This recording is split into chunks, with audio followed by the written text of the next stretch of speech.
the first to know Nsem-Pii TV. Mpanyinfo na ka omasem said your pay nya the onyaye so ampe.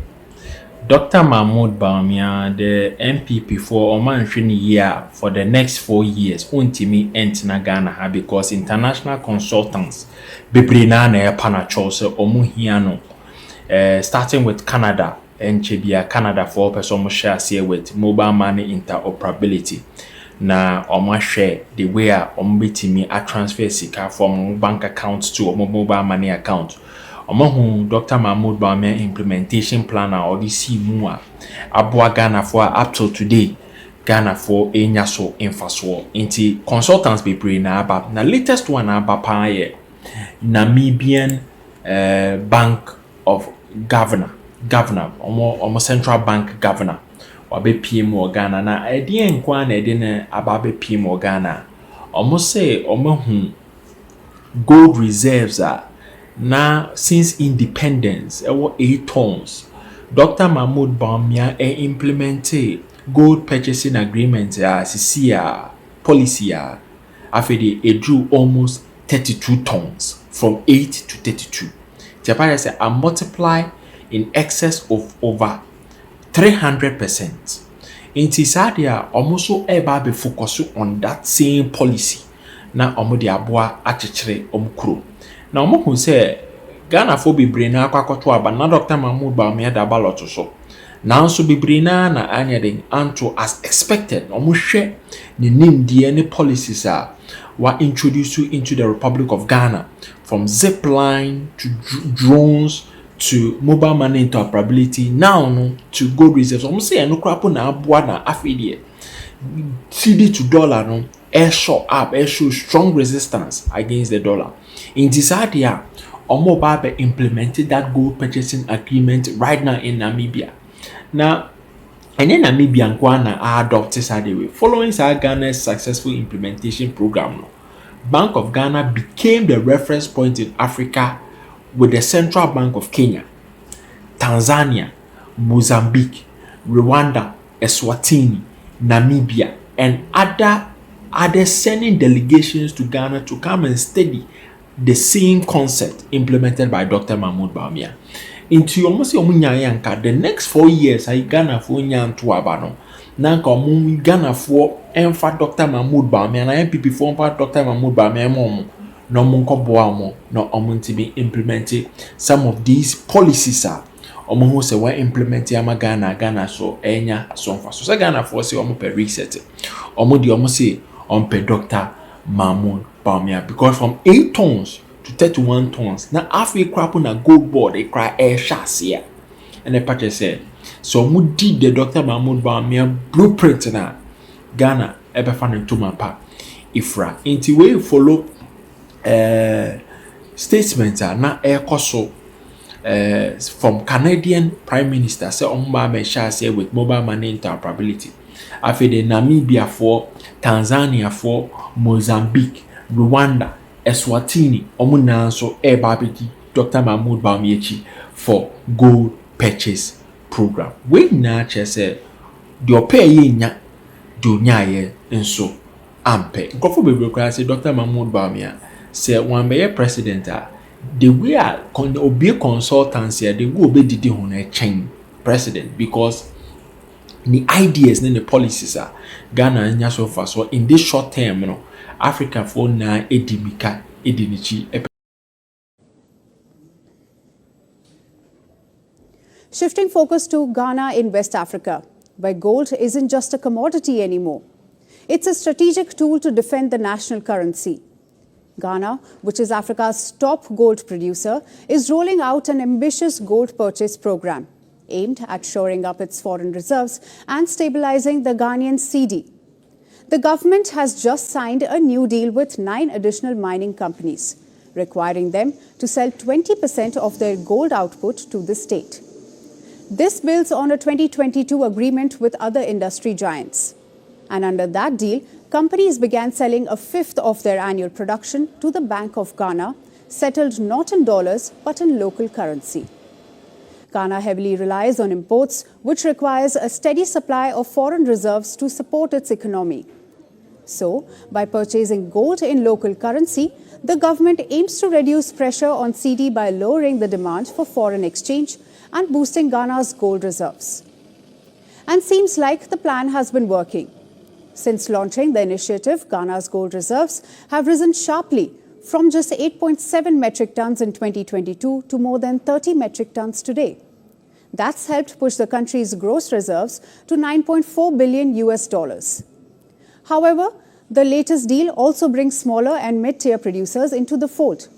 Together, these 9 new companies are expected to deliver roughly 200 kilograms of gold every month.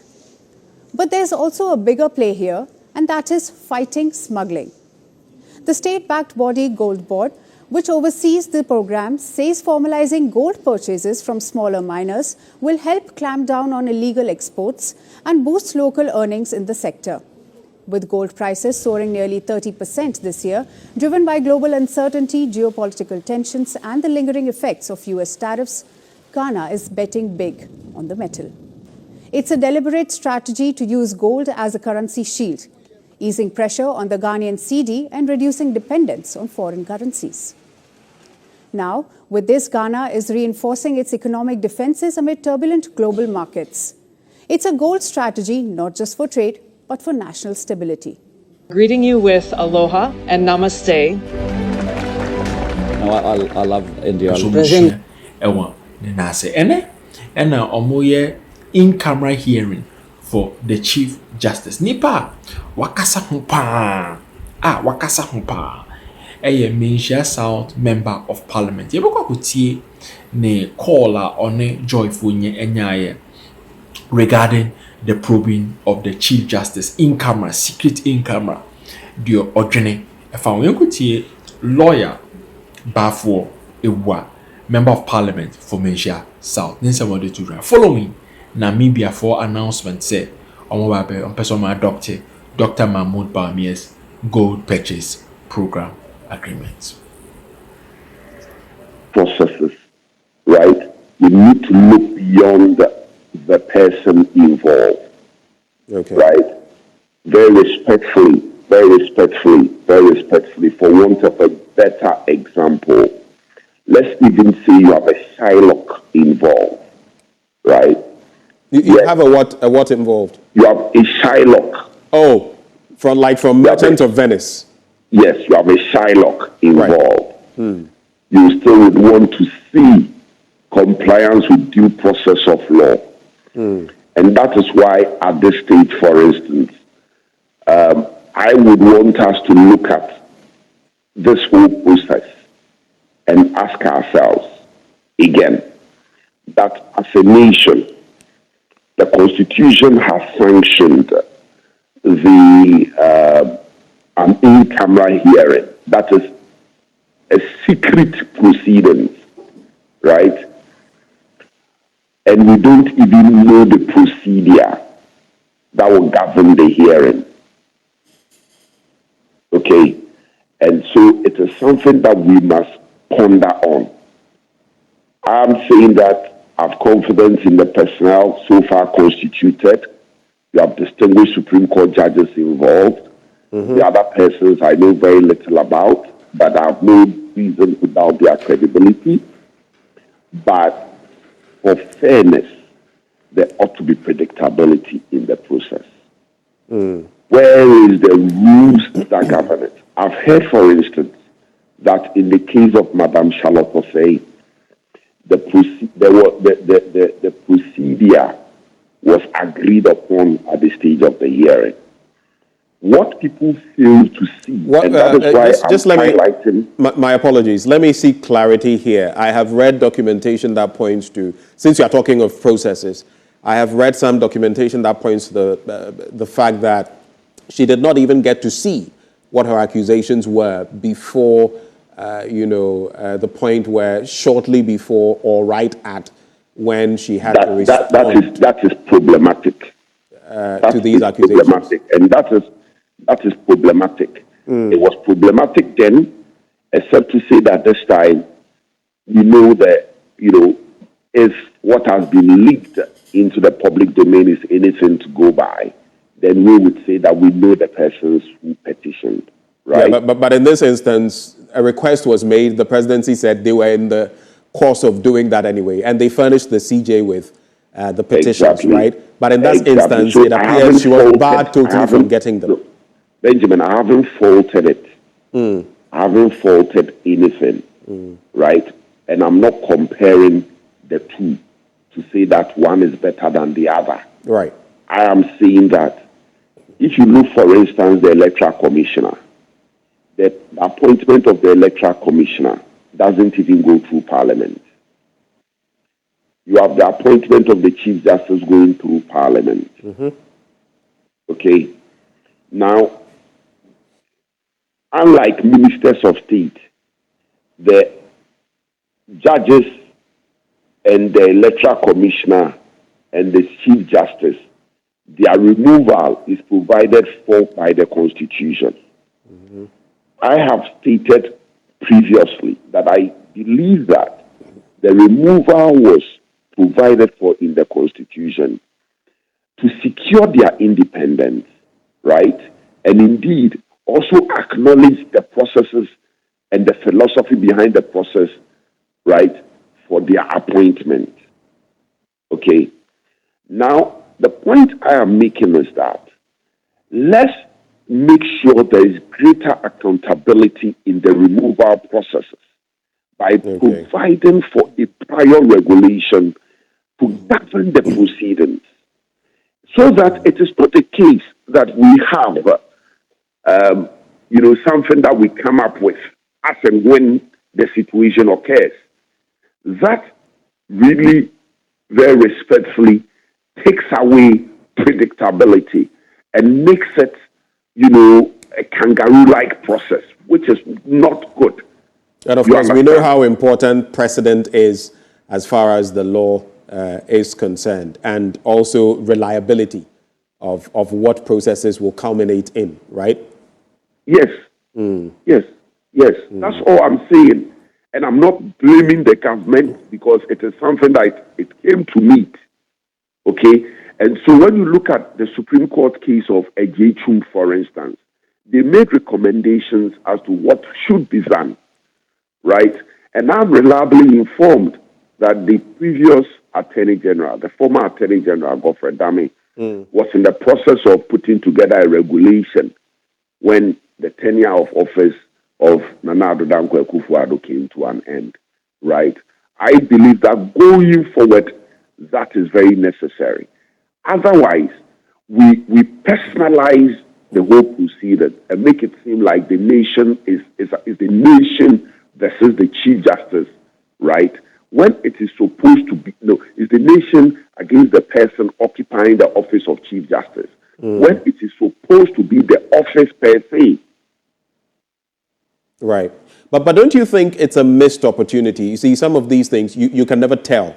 You can never tell how voters will go. And you speak about the former AG, Godfrey Adame, and some plans that could have been in the works. But the likes of Martin Kpebu, in recent months, when he's spoken about this, he also references the fact that back then, when he kept bringing this matter, that look, when it comes to the judiciary and some of these clauses, we have to take a second look at them.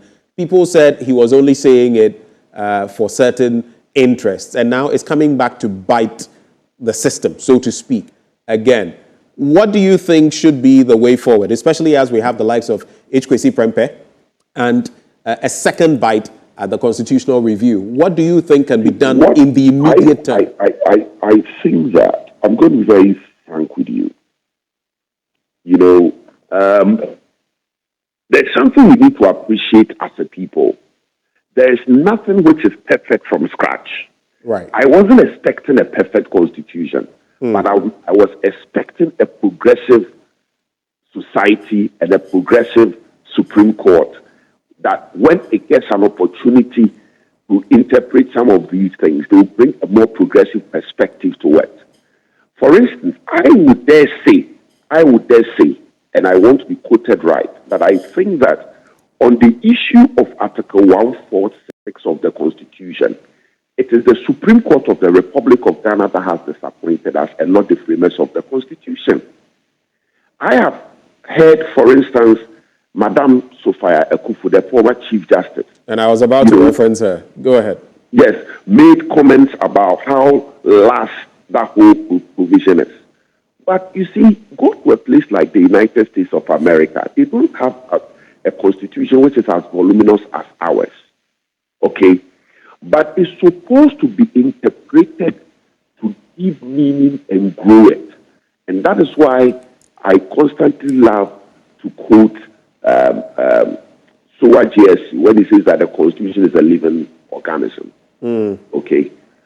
When the opportunity comes, there must be a very comprehensive interpretation, right, that would see growth. Okay? But when you look at Article 146 and the way the Supreme Court has approached it, I believe that in the future, when they should have the opportunity, they should take a very critical look at it again. Because you see, I've heard some commentators say, yes, a J-Chum came to resolve it. Yes, right. A J-Chum came to resolve it.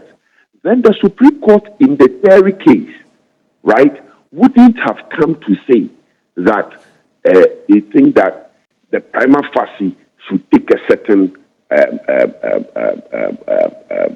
approach. You understand? Right. Go and look at the Ghana Attorney General versus Ghana Bar Association. A certain perspective was taken.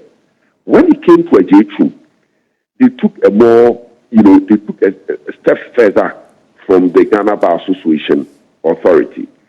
Then in the Terry case, they didn't even say by way of ratio, but rather obita, right, in terms of what they think should be done as far as the prima facie determination is concerned. Right. That should tell you that when you take the three cases that I've just listed, right, not much of a comprehensive work was done by our Supreme Court in respect of Article 146 of the Constitution. That is why we are where we are today. All I am saying is that when cases come to our Supreme Court for determination, let the court very respectfully do a more thorough work by looking into the future and seeking to, do what we are, by going along the lines of where we find ourselves today. Right. And let all politicians begin to look at things from a more nationalistic approach, right? Because, my brother, when we are in office for 4 years. Tomorrow, the people of Malaysia South may decide that I shouldn't be in office tomorrow. Tomorrow, touch wood, I may not be alive, but my children may be alive. Let's all begin to look at things from a more holistic and nationalistic perspective. And that is why I'm also recommending that the situation where, when issues relating to Article 146 comes up, and then we think it is okay for the committee to now come up with a procedure to regulate proceedings, for me, it is inappropriate. There ought to be a proper regulation, which we all know ahead of time, that will regulate the proceedings.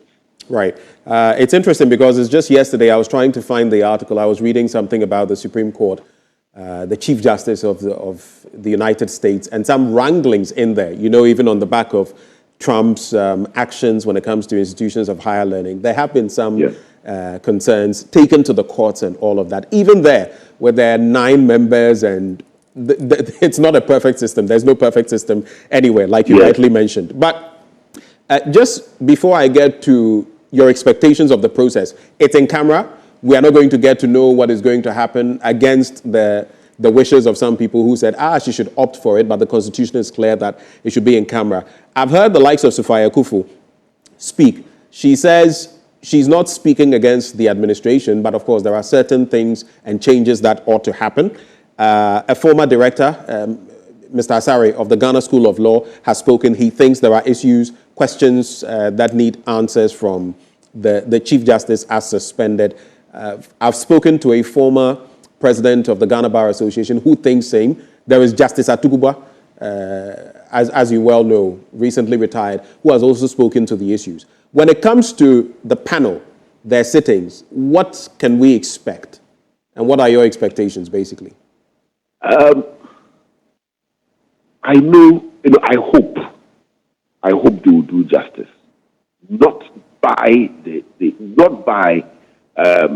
Madam Sophia Kufu, but justice by the people of the Republic of Ghana. You say hope. Do you trust they will? I mean, you know the members of the panel. Do you trust they will? I have no reason to doubt them. You have no reason to doubt them. All right. Well, maybe just a final bit in there before I bring in a final issue.